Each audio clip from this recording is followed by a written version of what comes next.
الحمدللہ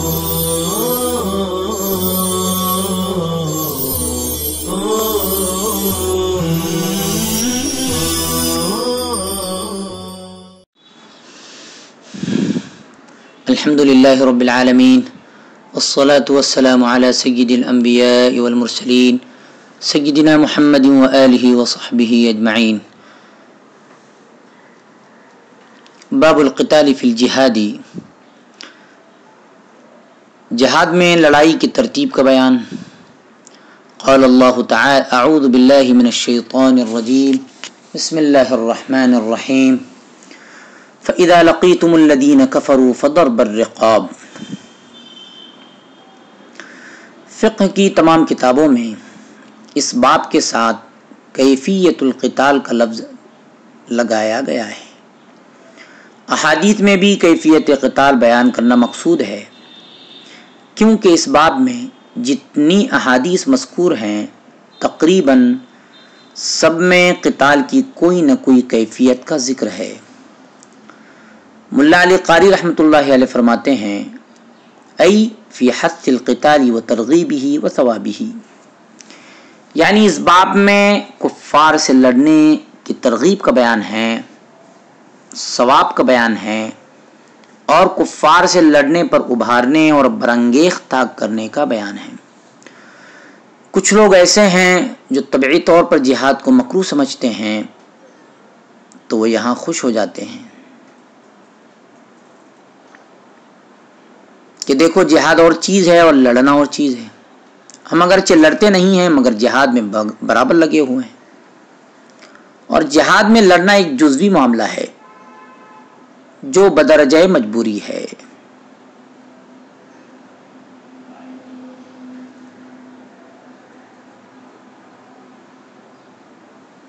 بہرحال اس موقع پر مشروعیت جہاد کی کچھ حکمتیں بیان کی جا رہی ہیں کہ اسلام میں مشروعیت جہاد کی بڑی حکمتیں ہیں۔ نمبر 1، جہاد سے دین کے راستے کھلتے ہیں۔ نمبر 2، فساد ختم ہو کر امن آتا ہے۔ نمبر 3، اللہ تعالیٰ کا کلمہ بلند ہو جاتا ہے اور کفر و ظلم کی کمر ٹوٹ جاتی ہے۔ اور ایک بڑی حکمت یہ ہے کہ جب سارے انسان اللہ تعالیٰ کے بندے اور غلام ہیں تو ان کو اللہ تعالیٰ کی غلامی میں رہنا چاہیے، مگر بعض بندے اللہ تعالیٰ کے احکامات سے نافرمانی کرتے ہیں اور بغاوت پر اتر آتے ہیں، اور دوسرے پرامن انسانوں کے لیے باعث سے مصیبت بن جاتے ہیں، تو اللہ تعالیٰ کی طرف سے اپنے وفادار بندوں کو حکم ہو جاتا ہے کہ اب ان کو قتل کرو، یہ اب جانور بن چکے ہیں، اس لیے ان جانوروں کو میدان جہاد میں مارنا بھی جائز ہے اور پکڑ کر ذبح کرنا بھی جائز ہے، اور ان کی خرید و فروخت بھی جائز ہے، اور ان کو غلام اللونڈی بنانا بھی جائز ہے۔ مثال کے طور پر ایک حکومت ہے، ان کی فوج ہے، اس فوج میں بغاوت ہو گئی اور فوج 2 حصوں میں تقسیم ہو گئی، ایک وفادار فوج ہے، ایک باغی فوج ہے، تو بین الاقوامی قانون کے مطابق دنیا کی تمام حکومتیں یہ بات ضروری سمجھتی ہے کہ وفادار فوج اس باغی فوج سے لڑائی لڑے۔ نمبر 5، جہاد کی حکمت آپ اس طرح بھی سمجھ سکتے ہیں کہ جسم میں جب کینسر ہو جاتا ہے تو اس حصے کے آپریشن کو ہر عقل مند انسان اور ڈاکٹر ضروری سمجھتے ہیں تاکہ اس کینسر کی لپیٹ میں باقی جسم نہ آئے۔ اسی طرح کافروں کا وجود انسان کے صالح جسم کے اندر بمنزلہ کینسر ہے، اس کو کاٹنا اس لیے ضروری ہے تاکہ پوری انسانیت کا جسم اس مہلک مرض سے محفوظ رہ جائے۔ علامہ شبیر احمد عثمانی رحمہ اللہ نے سورۃ توبہ اور سورہ توبہ کی آیت نمبر 4 کی تفسیر میں جہاد کی ان حکمتوں کو اس طرح بیان کیا ہے: الفصل الاول عن جابر رضی اللہ تعالی عنہ قال قال رجل للنبي صلی اللہ علیہ وسلم یوم احد ارأیت ان قتلت فأین انا قال فی الجنہ فألقى تمرات فی یده ثم قاتل حتى قتل۔ حضرت جابر رضی اللہ تعالیٰ عنہ کہتے ہیں کہ احد کی جنگ کے دن میدان جنگ میں ایک شخص نبی کریم صلی اللہ علیہ وسلم سے کہنے لگا کہ آپ بتائیے اگر میں مارا جاؤں یعنی دشمنان اسلام سے لڑتا ہوا شہید ہو جاؤں تو میں کہاں ہوں گا، یعنی جنت میں جاؤں گا یا دوزخ میں؟ حضرت صلی اللہ علیہ وسلم نے فرمایا جنت میں۔ یہ سنتے ہی اس شخص نے کھجوریں پھینک دی، یعنی جنت میں پہنچ جانے کی تمنا میں مرتبہ شہادت جلد سے جلد حاصل کرنے کے لیے وہ کھجوریں پھینک دی جو کھانے کے لیے اس کے ہاتھ میں تھیں، اور لڑائی میں مشغول ہو گیا یہاں تک کہ شہید ہو گیا۔ وعن كعب بن مالك رضی اللہ تعالی عنہ قال لم يكن رسول الله صلی اللہ علیہ وسلم يريد غزوة الا ورى بغيرها حتى كانت تلك الغزوة يعني غزوة تبوك غزاها رسول الله صلی اللہ علیہ وسلم في حر شدید واستقبل سفرا بعيدا ومفازا وعدوا كثيرا فجلى للمسلمين امرهم ليتأهبوا أهبة غزوهم فأخبرهم بوجهه الذي يريد۔ اور حضرت کعب بن مالک رضی اللہ تعالیٰ عنہ کہتے ہیں کہ رسول کریم صلی اللہ علیہ وسلم جب کسی غزوہ یعنی جہاد کرنے کا ارادہ کرتے تو اس کے بجائے دوسرے کا توریہ فرماتے، یہاں تک کہ یہ غزوہ یعنی غزوہ تبوک واقع ہوا۔ رسول کریم صلی اللہ علیہ وسلم نے غزوہ تبوک سخت ترین گرمی کے زمانے میں کیا۔ آپ صلی اللہ علیہ وسلم نے اس کے لیے دور دراز کا سفر فرمایا اور بے آب و گیا جنگلات کو طے کیا، نیز اس میں دشمنوں کی تعداد بہت زیادہ تھی۔ چنانچہ حضرت صلی اللہ علیہ وسلم نے جب غزوہ تبوک کا ارادہ فرمایا تو اس کے بارے میں مسلمانوں کے درمیان صاف صاف اعلان کیا اور اس غزوے کے دوران پیش آنے والی مشکلات اور پریشانیوں کو وضاحت کے ساتھ بیان کیا تاکہ وہ لوگ جنگ کے لیے اچھی طرح تیار ہو جائیں اور اپنے سامان جہاد کو تیار کر لے۔ نیز آپ صلی اللہ علیہ وسلم نے صحابہ کو ان راستوں اور مقامات کے بارے میں بتا دیا تھا جن کو آپ صلی اللہ علیہ وسلم تبوک پہنچنے کے لیے اختیار کرنا چاہتے تھے۔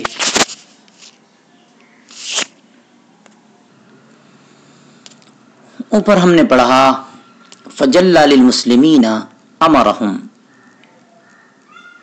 یہ سہو ہے، امرہم نہیں ہے بلکہ امرہم ہے، یاد رکھیے۔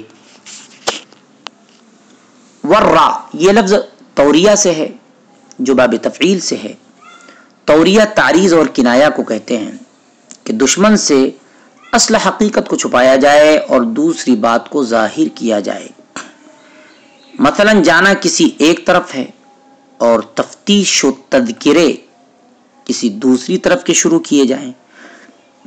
مثال کے طور پر حضرت صلی اللہ علیہ وسلم کا ارادہ فتح مکہ کے موقع پر مکہ جانے کا تھا، لیکن آپ صلی اللہ علیہ وسلم نے خیبر کے احوال کی جستجو اور تذکرے شروع کیے۔ اس حکمت عملی میں یہ فائدہ ہوتا ہے کہ دشمن بے خبری میں ہوتا ہے اور وہ جنگ کی تیاری سے غافل رہ کر اس پر حملہ ہو جاتا ہے، یعنی وہ جنگ کی تیاری سے غافل رہتا ہے اور اس پر حملہ کر دیا جاتا ہے۔ اسی کو الحرب خدعۃ کہا گیا ہے۔ اس میں تصریح نہیں ہوتی، صراحت نہیں ہوتی ہے۔ اگر صراحت کے ساتھ یہ کہا جائے کہ میں فلاں شہر جا رہا ہوں اور دل میں چھپا رکھا ہے کہ میں فلاں جگہ جاؤں گا، تو یہ توریہ نہیں ہے بلکہ یہ صریح جھوٹ ہے جس کی اجازت شریعت میں نہیں ہے۔ غزوہ تبوک حضرت صلی اللہ علیہ وسلم نے غزوہ تبوک میں کنایا اور تعریض سے کام نہیں لیا، بلکہ واضح الفاظ میں اعلان فرما دیا کہ جہاد کے لیے تبوک جانا ہے۔ اس تصریح کی وجہ یہ تھی کہ یہ مشقتوں سے بھرا ہوا سفر تھا، راستہ انتہائی دور تھا، کیونکہ مدینہ سے تبوک قریباً 1000 کلومیٹر ہے۔ غذائی اشیاء کی سخت قلت تھی اور شدید گرمی تھی، تو مکمل تیاری کی ضرورت تھی۔ اس لیے حضرت صلی اللہ علیہ وسلم نے واضح اعلان فرما دیا۔ یہ غزوہ سن 9 ہجری میں پیش آیا تھا۔ حضرت صلی اللہ علیہ وسلم کے ساتھ 30,000 کا لشکر تھا، مقابلے میں رومی عیسائی لاکھوں کی تعداد میں تھے۔ مدینہ سے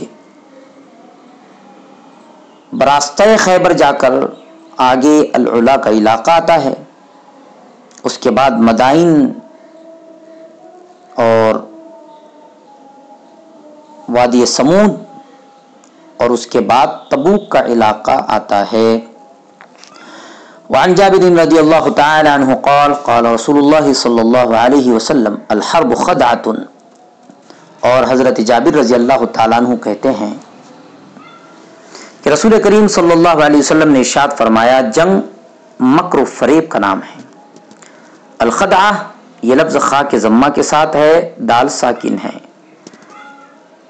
الخدعہ مگر اہل لغت کے نزدیک خا پر فتحہ اور دال پر سکون زیادہ فصیح اور بہتر ہے، اس لیے حدیث پاک ہم نے پڑھی الحرب خدعۃ، یہ زیادہ فصیح لغت ہے۔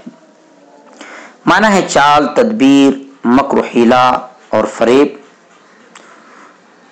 گویا چال، تدبیر، مکر و حیلہ اور فریب جہاد میں جائز ہے۔ مطلب یہ ہے کہ جنگ میں کثرت تعداد اتنی مفید نہیں جتنا کہ چال اور تدبیر و فریب مفید ہوتی ہے۔ آج کل اس تدبیر کو حکمت عملی کہتے ہیں، چنانچہ کامیاب کمانڈر وہی ہوتا ہے جو جنگی حکمت عملی اور داؤ پیچ سے زیادہ کام لیتا ہو اور دشمن کی بڑی فوج کو پسپائی پر مجبور کرتا ہو۔ اس جنگی حکمت عملی میں ہر تدبیر اور مکر و حیلہ جائز ہے، لیکن یہ ضروری ہے کہ اس حکمت عملی سے طے شدہ معاہدے کی خلاف ورزی نہ ہو جائے اور نہ وہ طے شدہ معاہدہ ٹوٹ جائے جو معاہدہ دشمن کے ساتھ کیا گیا ہو۔ علامہ طیبی رحمۃ اللہ علیہ فرماتے ہیں کہ جہاد کا معاملہ اور اس کے فائدے میں صریح جھوٹ بولنا بھی جائز ہے، یعنی جہاد کے معاملے میں اور اس کے فائدے میں صاف جھوٹ بولنا بھی جائز ہے، مگر تعریض، اشارہ، کنایہ زیادہ بہتر ہے، اس لیے صحیح جھوٹ سے بچنا چاہیے۔ وعن انس رضی اللہ تعالی عنہ قال كان رسول اللہ صلی اللہ علیہ وسلم یغزو بأم سلیم ونسوة من الانصار معه اذا غزا یسقین الماء ویداوین الجرحى۔ اور حضرت انس رضی اللہ تعالیٰ عنہ کہتے ہیں کہ رسول کریم صلی اللہ علیہ وسلم جب صحابہ رضی اللہ عنہم کے ہمراہ جہاد میں تشریف لے جاتے تو اپنے ساتھ ام سلیم رضی اللہ تعالی عنہ اور انصار کی دوسری عورتوں کو بھی لے جاتے۔ وہ عورتیں غازیان اسلام کو پانی پلاتی اور زخمیوں کو مرہم پٹی اور دیکھ بھال کرتی۔ یغزو بأم سلیم، عورتوں پر عام حالات میں جہاد فرض نہیں ہے، الا یہ کہ جہاد فرض عین ہو جائے اور گھروں کے دروازوں تک پہنچ جائے، پھر ہر عورت پر اپنی عزت اور آبرو کی حفاظت کے لیے لڑنا فرض ہے۔ ہاں اگر عام حالت میں عورتیں جہاد میں شریک ہونا چاہتی ہے تو جوان عورتوں کو لے جانا جائز نہیں ہے۔ عمر رسیدہ عورتیں زخمیوں کی دیکھ بھال اور مرہم پٹی کے لیے اور پانی پلانے، کھانا پکانے کی غرض سے جا سکتی ہے، بعض فقہا رحمہم اللہ نے لکھا ہے کہ میدان جنگ میں بالکل آخری مورچوں میں بوقت ضرورت پردہ کے ساتھ عورتیں لڑائی میں شرکت بھی کر سکتی ہے۔ اگر شوہر اپنی خدمت یا ضرورت مباشرت کے لیے عورت کو لے جانا چاہتا ہے تو آزاد عورت کے بجائے اپنی لونڈی کو اس خدمت کے لیے لے جانا زیادہ بہتر ہے۔ زخمیوں کی خدمت میں عورت زخمی کے جسم کے اس حصے پر دوائی لگا سکتی ہے جہاں زخم لگا ہے اور اس حصے کو چھو بھی سکتی ہے۔ اس کے علاوہ عام جسم کو ہاتھ نہیں لگا سکتی ہے۔ اس زمانے میں عورتوں کو جنگ میں لے جانے میں ایک فائدہ یہ ہوتا تھا کہ عورتوں کی وجہ سے مرد بے جگری سے لڑتے تھے اور بھاگنے کا نام نہیں لیتے تھے۔ دوسرا فائدہ یہ ہوتا تھا کہ عورتیں مردوں کو بھاگنے سے آر دلا کر روکتی تھیں۔ اس وجہ سے مرد جم کر لڑا کرتے تھے۔ ام سلیم، ام عمارہ، ام عطیہ، ام ابان، خولہ وہ بہادر عورتیں ہیں جنہوں نے کئی جنگوں میں باقاعدہ حصہ لیا ہے اور کفار کو مار بھگایا ہے۔ وعن عبد الله بن عمر رضی اللہ تعالی عنہ قال نهى رسول الله صلی اللہ علیہ وسلم عن قتل النساء والصبیان۔ اور حضرت عبداللہ ابن عمر رضی اللہ تعالیٰ عنہ کہتے ہیں کہ رسول کریم صلی اللہ علیہ وسلم نے عورتوں اور لڑکوں کو قتل کرنے سے منع فرمایا ہے۔ مطلب یہ ہے کہ عورتوں، بچوں اور پادریوں کے قتل کرنے سے حضور اکرم صلی اللہ علیہ وسلم نے منع فرمایا ہے۔ تاہم اگر پادری اور عورت کفار کو جنگی مشورے دیتے ہوں یا لڑنے میں شرکت کرتے ہوں یا مالی معاونت کرتے ہوں یا پادری نے شادی کر لی اور بچوں کو پیدا کرنا شروع کیا تو پھر ان لوگوں کو مارنا جائز ہوگا۔ بچہ بھی اگر لڑنے کے لیے میدان میں آئے گا اور کچھ نہ کچھ لڑائی میں حصہ لے گا تو اس کو بھی قتل کیا جا سکتا ہے۔ اسی طرح وہ بچہ جو سردار اور بادشاہ کا بچہ ہو جس پر سب لوگ متفق ہو کر مجتمع ہو جاتے ہوں اس بچے کا قتل کرنا بھی جائز ہے۔ اسی طرح اگر مسلمان رات کو کفار پر حملہ بول دیں اور گھروں میں عورتیں اور بچے مارے جائیں تو یہ بھی بوجہ مجبوری جائز ہے، کیونکہ اس سے بچنا مشکل ہے۔ شیخ فانی سے بہت زیادہ بوڑھا شخص مراد ہے، ان کو نہ مارو۔ وہاں اگر وہ جنگی تدبیر یا مشورہ دیتا ہو تو مارنا جائز ہے۔ حضور صلی اللہ علیہ وسلم نے ایک بوڑھے شخص کو مارنے کا حکم دیا تھا جبکہ ان کی عمر 120 سال تھی۔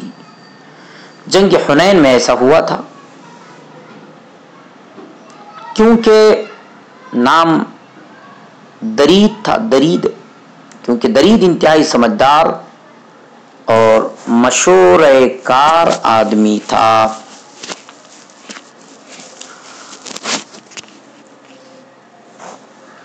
وعن الصعب بن جثامة رضی اللہ تعالی عنہ قال سئل رسول اللہ صلی اللہ علیہ وسلم عن اہل الدیار یبیتون من المشرکین فیصاب من نسائهم وذراريهم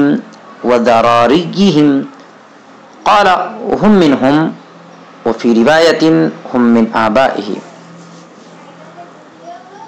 اور حضرت صعب ابن جثامہ رضی اللہ تعالیٰ عنہ کہتے ہیں کہ رسول کریم صلی اللہ علیہ وسلم سے ان مشرکین کے بارے میں پوچھا گیا جو گھروں والے ہیں، یعنی جو آبادیوں میں رہتے ہیں، کہ اگر ان پر شبخون مارا جائے اور اس کے نتیجے میں ان کی عورتیں اور بچے مارے جائیں تو کیا حکم ہے؟ حضرت صلی اللہ علیہ وسلم نے جواب میں فرمایا کہ وہ بھی انہی میں سے ہیں۔ اور ایک روایت میں ہے کہ آپ صلی اللہ علیہ وسلم نے ارشاد فرمایا وہ اپنے باپوں کے تابع ہیں۔ وصلی اللہ تعالی علی خیر خلقہ سیدنا محمد وآلہ وصحبہ اجمعین برحمتک یا ارحم الراحمین۔